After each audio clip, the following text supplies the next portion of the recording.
Assalamualaikum warahmatullahi wabarakatuh. Jumpa lagi dengan kami berdua, teman-teman di rumah. Saya Semi. Saya Harrison. Kita berdua Samson. Saatnya menjawab secara online.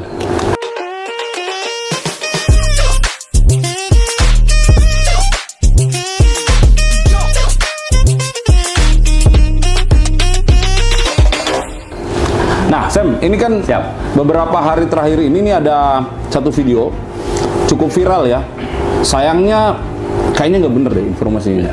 Udah nonton? Sudah nonton Bang, dan sangat memprihatinkan. Memprihatinkan guys. Karena ini bisa tersesat orang nih kalau percaya video ini. Nah, supaya teman-teman di rumah bisa mengikutinya dan tidak ikut-ikutan tersesat, yuk kita simak satu-satu. Tolong dikomentarin ya. Siap.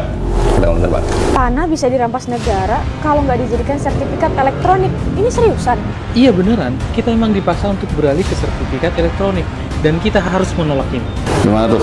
Tanah dirampas kalau elektronik Bang. Iya. Gimana cara rampasnya? Ini agak menggelitik ya Bang ya. Padahal kan kita dari awal kita sudah mensosialisasikan program sertifikat elektronik ini, kan kita sudah menginformasikan bahwa prosesnya panjang, dilakukan validasi, kemudian diterbitkan sertifikat elektronik oleh kantor pertanahan. Itu pun kita sudah umumkan bahwa sertifikat belangku lama masih tetap berlaku. Tidak akan ditarik oleh pemerintah. Berlaku Bapak Ibu.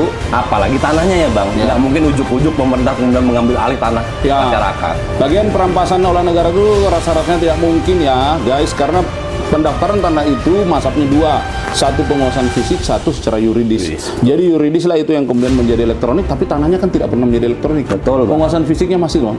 Jadi gimana cara rampasnya? Hoax. Benar. Itu hoax. Kenapa ditolak? Bukannya bagus data disimpan secara digital? Justru digital itu tempat yang paling tidak aman. Ada banyak kejadian pemerintah nggak beres ngurusin data digital. Ingat kebocoran data KPU, NPWP, Pusat Data Nasional, paspor. Oke Bang, sebenarnya kalau kita bicara masalah alih media data ya, dari dulu dari analog menjadi elektronik, itu kan sebenarnya menguntungkan dua pihak Bang. Yang diuntungkan pertama adalah satu, dari pihak pemerintah, kita punya data digital elektronik yang mutakhir, kemudian dari sisi masyarakat pun juga akan lebih safe lah datanya. Karena apa? Karena memang masyarakat yang mempunyai bidang tanah yang sertifikat udah elektronik, ini bisa dapat informasi yang up to date Bang. Misalnya saya Bang, bidang tanah saya udah elektronik, kemudian pada saat Abang melakukan blokir, saya akan dapat notification seperti itu. Dan tentunya saya juga bisa pantau Bang sertifikat tanah saya melalui Sentuh Tanahku. Aplikasi ya? Aplikasi. Jadi kalau ada perubahan apa-apa di dalam sertifikat atau data elektronik, langsung ternotifikasi? Notifikasi Bang. Ke akun yang bersangkutan? Jadi nggak mungkin dong sesuatu yang diam-diam terjadi? Tidak mungkin. Dan jangan khawatir Bang, sertifikat tanah yang bisa dicek oleh seseorang itu adalah yang memang haknya. Jadi saya hanya bisa mengecek, ada otorisasi, ada otorisasi di situ. Saya tidak bisa ngecek bidang tanahnya Bang Aris sama bidang tanahku. Seperti itu. Ya kalau khawatiran ini sih menurut saya agak berlebihan ya. Buktinya kita aja naruh duit kita di bank manapun kita santai-santai aja. Kita nggak pegang buku tabungannya, kita cuma pegang ATM. Kadang-kadang ATM pun nggak punya, tapi duitnya ada tersimpan di sana. Dan karena ada otorisasi, ada kewenangan masing-masing yang bisa mengecek hanya yang bersangkutan, dan apapun yang terjadi dalam sistem diberikan notifikasi dalam akun Sentuh Tanahku yang bersangkutan. Jadi sekali lagi yang nomor 2 ini juga kayaknya statementnya tidak benar. Tidak benar. Lanjut. Bukannya sertifikat elektronik itu mempermudah akses? Mempermudah akses untuk siapa? Ya untuk kita lah. Kan gampang tinggal cek aplikasi Sentuh Tanahku. Omong kosong. Sertifikat digital itu cuma mempermudah akses untuk mafia tanah. Ini nggak ngerti nih yang ngomong. Jangan-jangan belum pernah download dan pakai aplikasi Sentuh Tanahku juga nih Bang. Ngerti. Ya nggak mungkin lah orang delete sembarangan, nggak mungkin Pak. Itu ada otorisasi yang sudah diatur. Jadi Anda itu di kantor itu kan ada bidang-bidang yang mengurus bagian apapun, dan untuk melakukan sebuah pencatatan itu tidak bisa dalam satu sentral pencatatan. Itu ada mulai dari kapan dia masuk permohonan itu, kapan dia dicatat, mulai berproses, kapan dia selesai. Itu ada tahapannya. Kemudian dalam penyimpanannya pun ya seperti saya bilang tadi, penyimpanan di elektronik itu kan mencatat seluruh riwayat ya. Jadi kalau ada apa-apa terkait dengan perubahan data atau peralihan, itu pasti akan ternotifikasi. Jadi nggak ada sesuatu yang dengan gampang bisa di-del. Justru masyarakat dipermudah nih, jangan? Untuk informasinya. Dan kalau sudah tercatat seperti ini, mana yang lebih ditakutkan? Sertifikat dibawa orang, dirubah-rubah, dibikin aspal, hilang atau terbakar, atau yang ada pangkalan datanya yang bisa dijaga oleh pemerintah juga datanya? Gitu. Jadi mungkin kita perlu sampaikan juga ya Bang, kalau kita sudah konversi dari data sertifikat analog menjadi elektronik ini, kita melakukan pemutakhiran data di pangkalan data kita. Ya. Sehingga data yang ada di pangkalan data kita adalah benar-benar data real pemilikan pemegang hak atas tanah yang terakhir ya Bang, seperti itu.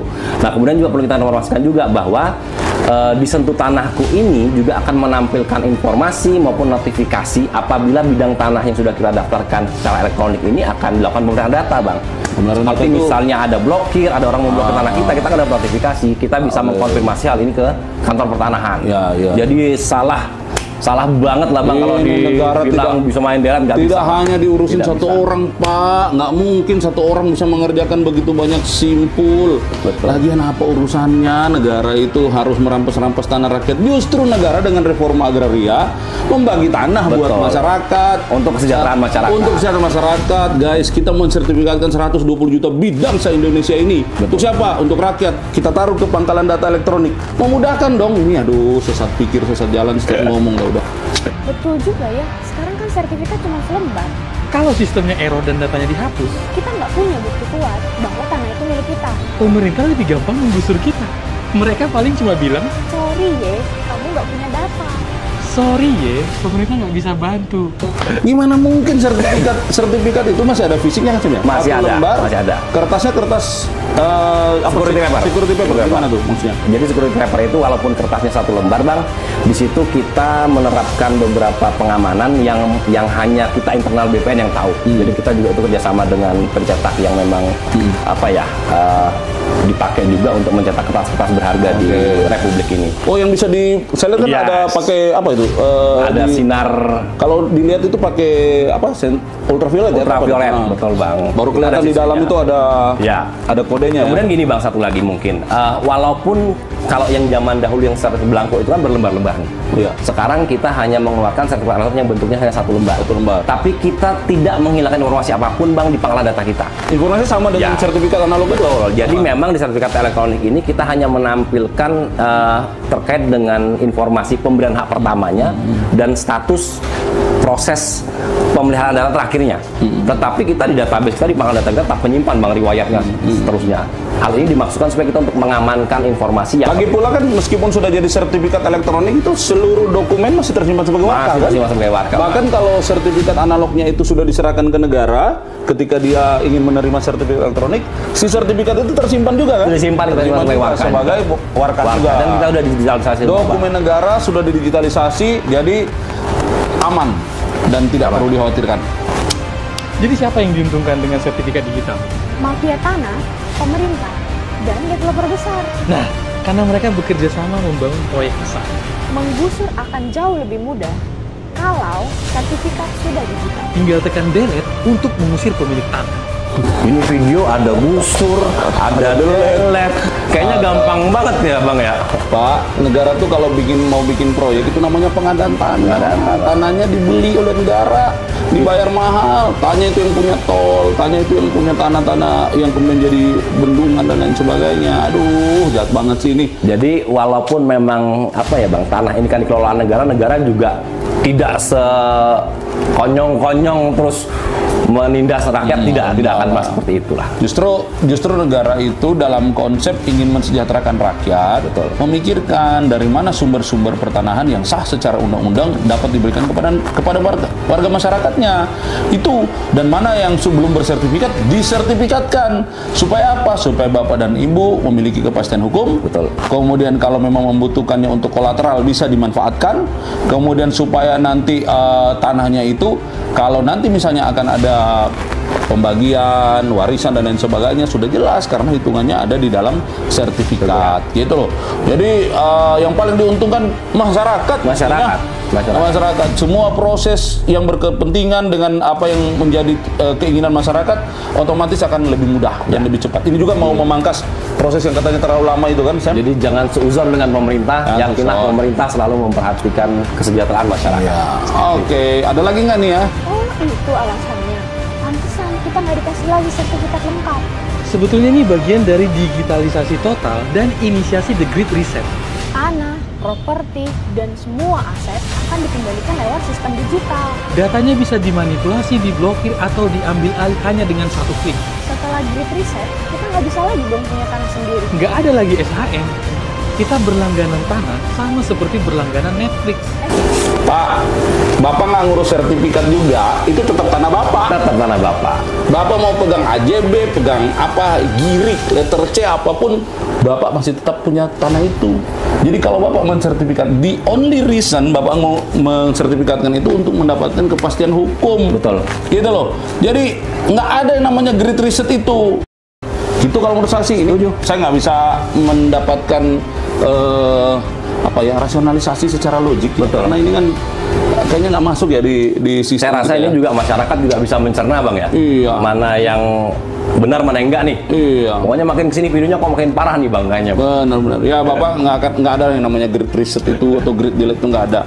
Server itu punya mirroring di mana-mana. Jadi kalau suatu server terganggu, ada mirrornya ini, ada mirrornya ini, ada beberapa pangkalan data yang menjadi coveringnya. Dan untuk menghapus satu data itu bukan hanya kewenangan satu orang ya, Bang. Nggak bisa. Harus Ada. dapat konfirmasi dari beberapa simple profile lah. Jangankan menghapus, Bang, untuk mengubah pun itu juga tidak bisa dilakukan oleh satu orang. Kita kasih contoh lah. Kalau data ini sudah tercatat di perbankan, tercatat juga di kita, maka perubahan di perbankan harus dikonfirmasi oleh BPN. Betul. Tercatat di BPN harus dikonfirmasi oleh sistem yang di perbankan. Gitu. Enak juga ya, pemerintah bisa dapat duit banyak. Dengan cara mengontrol urbanisasi dan menciptakan smart city. Makanya Rumah itu dibangun. bukan dicicil 20 tahun. Tinggi banget bahasanya, Bang. Pemerintah tuh dapat uangnya dari mana? Dari devisa, dari pajak gitu ya. Bukan dari yang begini-begini, malah pemerintah keluar duit bikin sistem seperti ini. Betul. Memastikan Investasi yang besar, ya, kemudian mensertifikatkan tanah masyarakat. Ini kan butuh resource ya. Jadi kalau pemerintah enak, yakin saja rakyat pasti lebih enak. Karena pemerintah itu bekerja untuk rakyat. Tidak ada satupun pemerintah yang bekerja untuk dirinya sendiri. Untuk apa? Ya pasti untuk masyarakat kan. Jadi kalau hari ini Kementerian atau BPN merubah sistemnya menjadi digital atau electronic base, pasti untuk Ya. masyarakat. Jadi perlu kita sampaikan juga betapa besarnya investasi negara kepada Kementerian ATR BPN, Bang, khususnya dengan pemantauan informasi komunikasi ini. Tujuannya adalah satu, kita memberikan layanan yang lebih cepat, lebih efektif, dan lebih transparan kepada masyarakat. Yes. Jadi tidak ada keuntungan, karena kita kementerian ini kan bukan suatu kementerian yang sifatnya profit oriented ya, Bang bukan ya. profit oriented. Kita sifatnya pelayanan. Pure pelayanan Service masyarakat. kepada masyarakat. Services. Seperti itu. Kalau ada kurang-kurang, silakan dikritik, diberi masukan, tapi janganlah membawa sesuatu yang menyesatkan, apalagi berharap mendapatkan keuntungan dari konten-konten seperti ini. Janganlah, please. Masih banyak bapak dan ibu di luar sana yang butuh pemerintah hadir melakukan legalisasi aset-aset mereka. Ya. Oke? Oke. Terima kasih. Semoga konten-konten yang beredar adalah konten-konten yang mengedukasi dan bukan konten-konten yang membuat masyarakat semakin Oke, tersesat. terima kasih. Saya Emi. Saya Harrison. Kami berdua Samson. Saatnya menjawab suara online.